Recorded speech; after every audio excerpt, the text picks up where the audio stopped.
Birleşik Milletler'in Qo'g'dash Tashkiloti Osiyo bo'limininki mudiri. Shundaqla Uyg'ur xalqininki samimiy do'stlarining biri.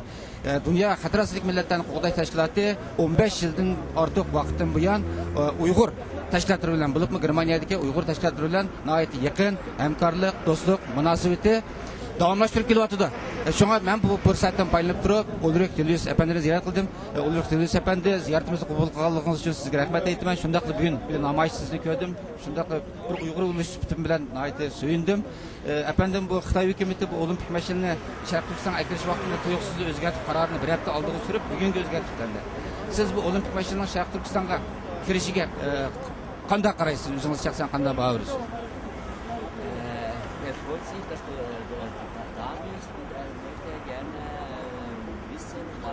welche Regelung jetzt die normale Faktor geändert hat, wie plötzlich dann auch München. Nun, ich denke, das ist ganz klar, warum China den Verlauf geändert hat. Man will von chinesischer Seite mit aller Macht verhindern, dass es öffentliche Proteste gibt während des Fackellaufes. Deydi Xitoy hukumatining nima uchun buning vaqtini o'zgartganligi nihoyatda ochiq deydi. Chunki Xitoy hukumati xalqaroda o'ziga qarshi bir namoyishlarning bo'lishini, o'ziga qarshi harakatlarning bo'lishining oldini olish uchun buni tuyuqsizdan o'zgartgan.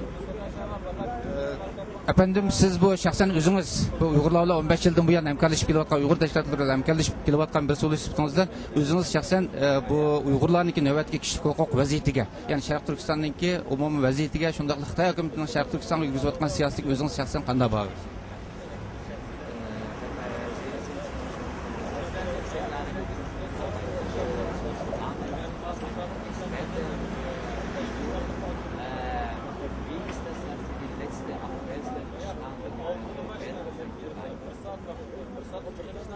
Es gibt massive Menschenrechtsverletzungen momentan in Ostturkestan und wir versuchen das natürlich hier in die Weltöffentlichkeit zu tragen.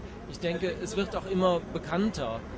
Es gibt eine immer größere Öffentlichkeit dafür. Es gibt eine immer größere Öffentlichkeit für die Hinrichtung, für willkürliche Verhaftungen, jetzt auch im Vorfeld der Olympiade.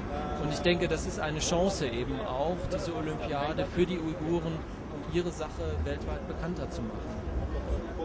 Biz Uyg'urlarning davosini qo'limizdan kelganicha ular bilan hamkorlashib xalqaro tunutish uchun harakat qilyapmiz.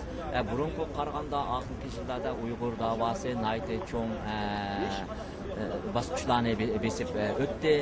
Bugun Uyg'ur degan vaqtida dunyodagi har kim biladi, u yerda bo'libmi inson huquqining dafsanda bo'layotganligini va Uyg'urlarning o'zining kimligini saqlab qilish tarafdami bisimga ushlayotganligini dunyo bugun bilib bo'ldi va bundan keyin biz qo'limizdan kelgan necha sizlarga yoriylik bo'lib davolarni to'g'rilashga g'ayrat qilamiz. Sizga rahmat aytaman. Hurmatli televizor ko'ruvchilar, bu qatorda namoyish yana davom qilyapti. Men shu narsani eslatib qo'ymoqchi, ya'ni Dunyo Uyg'ur qurultiyi Xitoy hukumati tuyuqsiz bir qarorini o'zgartgandan keyin darhol Dunyo Uyg'ur qurultiyi va qurultay qaramidagi Yevropa Sharq Turkiston birligimi jiddiy inkas qaytirib, bu kecha bu lozunkalarni hozirlab, bugun yangi lozunkalarni ko'tarib chiqibdi. Namoyish qatnashganlar, ya'ni Xitoy hokimiyatiga qarshi lozunkalarni shunday Sharq Turkiston ayolsizlik bayroqlarini ko'tarib, nihoyatda radlik bir qiyofatda o'zlarininki noroziligini bildiryapti. Hurmatli ko'ruvchilar, men namoyish jarayonida Dunyo Uyg'ur qurultiyining bosh kotibi shundaqla bu qadimgi namoyishni tashkillagan qurultay qaramidagi Yevropa Sharq Turkiston birligining tashkilotining raisi Dolqin Aysa apandini ziyorat qildim. Dolqin Aysa apandim ziyoratimizni qabul qilganligingiz uchun sizga ko'p rahmat. Haqiqatan bu Uyg'ur televiziyasiga yaqindan qo'llab hamkorlashib kelyapsiz. Buning uchun sizga oldi bilan alohida rahmat aytaman. Dolqin apandim, sizga ma'lum bu Xitoy hukumati tuyuqsiz bu o'lishgan bayonot e'lon qilib, qarorni o'zgartirib, olimpik mash'alni, ya'ni bugun yana 6-oyning 17 kuni Sharq Turkistonga olib kelganligini qaror qilgan. Bugun boshlandi Urumchida. Urumchida boshlagandan keyin ataganning yog'i Xinjiang gazetida Tianshan torlaridan bu xabarlarni ko'rdik. Amalliq tadbirlarni alohida kuchaytgan, hatto butun murosimning odamlarning atrofini butunlay soqchilar, qurolli qismlar o'rib olgan, o'tirlarning ba'zi qurolli qism nimalarni o'rlashtirgan, hatto Uyg'ur ishchi xizmatchilarini bugun ish qo'yib o'tib, ko'chaga chiqmaslik haqida ogohlantirgan, derazalarni ochmaslik haqida ogohlantirgan, Urumchidagi ba'zi nurg'un siyosiy mahbuslarga qaratgan nazoratini yig'ib olishni kuchaytgan. Sizning bu Xitoy hukumatining tuyuqsiz bu qarorni o'zgartishining oxir ko'rinishi sizcha nima? Masalan, Xitoyning bu darajada masalan bu Xitoy hukumati bir tarafdan bu Xinjiang azaldan bizning ayrilmas bir parchamiz, Xinjiang undaq tinch, undaq xotirjam, undaq paravan jamiyat tartibi noyat muqim deydi. Yana bir tarafdan bu omonlik tadbirlarini favqulodda kuchaytirib, butun dunyoga e'lon qilgan vaqtni o'zgartirib, o'g'irlikcha bu olimpik mash'alani Sharq Turkiston klubining oxir ko'rinishi nima sizcha?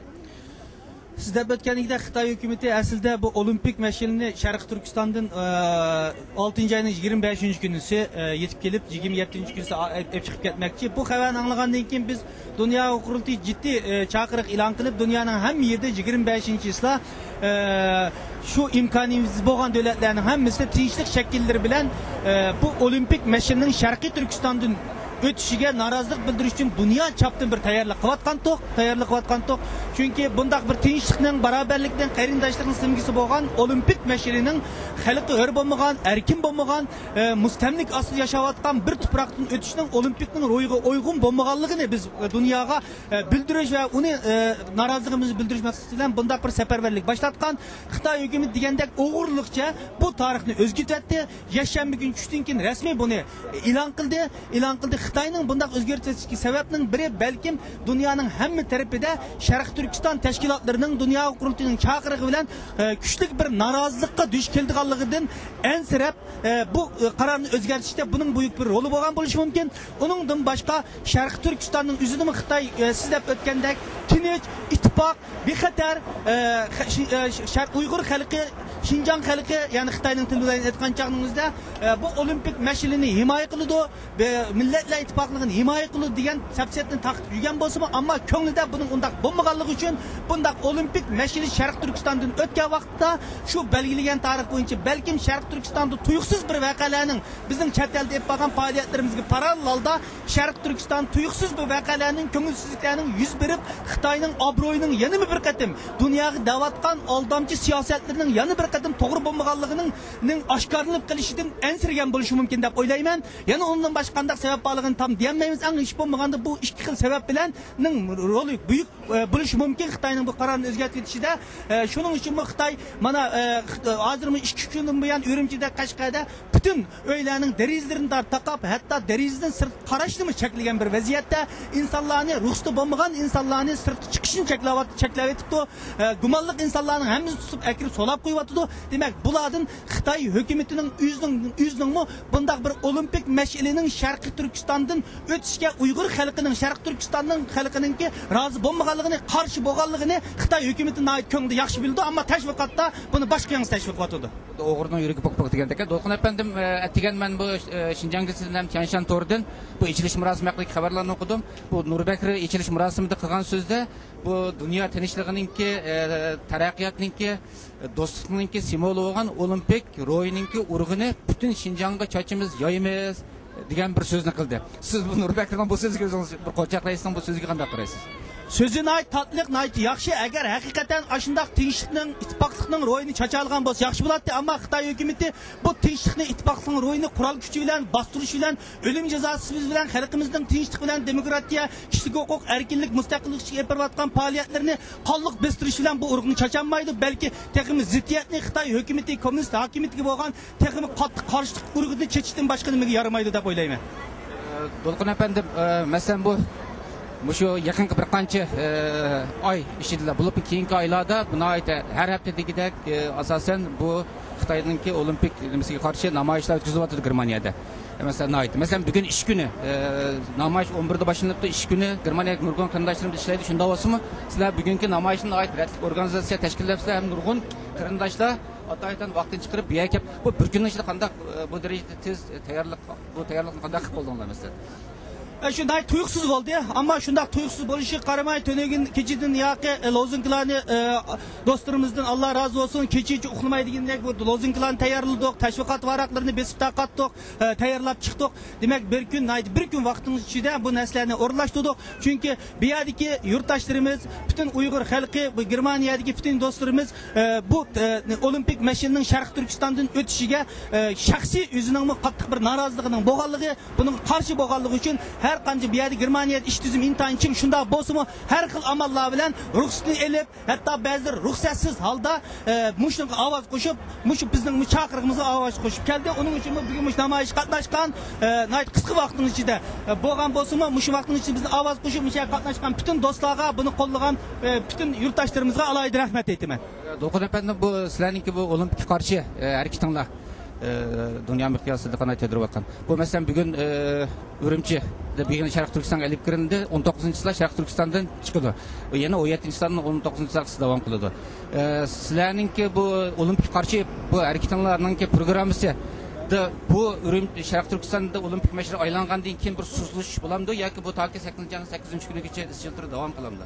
Ya biz bu faaliyetimiz üzüksüz devam kıldırmıyoruz çünkü en ahir gündeki dünya kuruluşunda bayanatını kılan biz olimpikte bir tinçliknin beraberliknin simgesi olan bir faaliyetinin Xitay'daki bir diktatör hakimiyetinin aslında ötküzüşünün doğru olmaganlığını dünya halkı cakalatımız bizim rehberimiz Mani Hanımız Rabia Kadir bu meseleni dünyanın hem matbuatlarına dünyanın bağa yerlerinde olimpikni boykot qilishga chaqirib atdı. Xitay hükümetinin bundak salohiyatning yo'qligini ta'kidlab atdı. Bunu dünya kuruluşunda ta'kidlab atımız.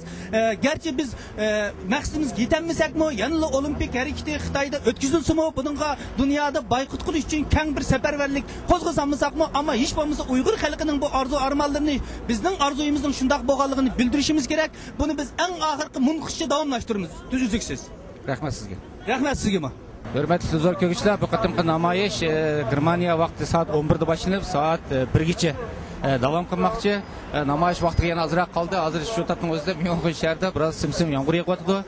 Mana hozir sizlarga anglab turibsan, namoyish jarayonida bu dunyo qatorasilik millatlarni qo'g'irlash tashkilotining mas'ullari, shundaqla bu kishilik huquq tashkilotlarining mas'ullari so'z qilib, Xitoy hokimiyatining Sharq Turkiston xalqi qarata yurgizayotgan g'ayriinsoniy qilmishlarni isloqda ayblab kelyapti. Hurmatli ko'ruvchilar, men namoyish jarayonida yana bir